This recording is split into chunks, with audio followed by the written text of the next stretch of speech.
I have a request. This is a bit odd, but by the ABC, and the heading was power prices surge by 18.3% as the energy market turmoil flows on through to households, which is equivalent to about $250 per year for the average residential electricity bill. Now, tomorrow, Parliament has been recalled to address that issue. In a vain attempt to control cost-push inflation, the federal government's bank, the not independent RBA, increases the cash rate by 3%, which is equivalent to $15,000 a year or $300 a week on the average $500,000 residential mortgage or business loan. This is a 6,000% increase, but there's been no parliamentary recall on this issue. I just find it a little bit perverse. The RBA was established by the Reserve Bank Act 1959. Therefore, any independence or autonomy is and has always been at the pleasure of the federal government. It has the power to reverse the recent interest rate increases. For contrast, Japan's cash rate is minus 0.1%, inflation is only 3%, and total fiscal spending is 266% of GDP.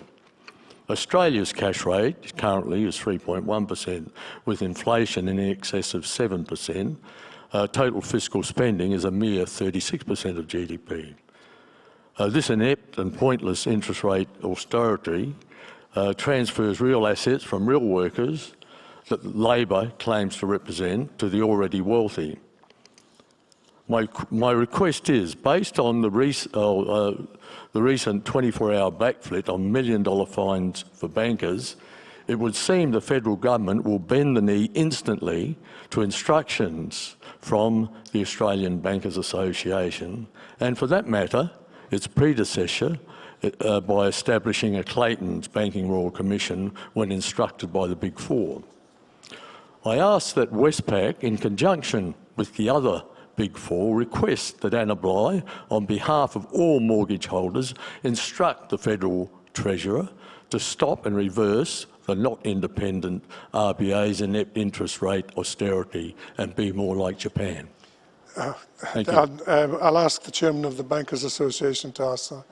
Well, it's a big question. In the end, the Reserve Bank's responsible for inflation and interest rates and keeping them together, and is independent. I know you don't agree with that, of the government. Certainly, I think if you think that is the right policy, I would write to the Treasurer. I don't think it's appropriate that the banks will be doing that. Oh, rest assured I have, and well, as I say, I've given you an example of the power of the banks. They can influence government like that, as I say. Yeah, I have got two other questions. Well, I've got somebody waiting on the phone. Yep. Sure, no, go for it. If I can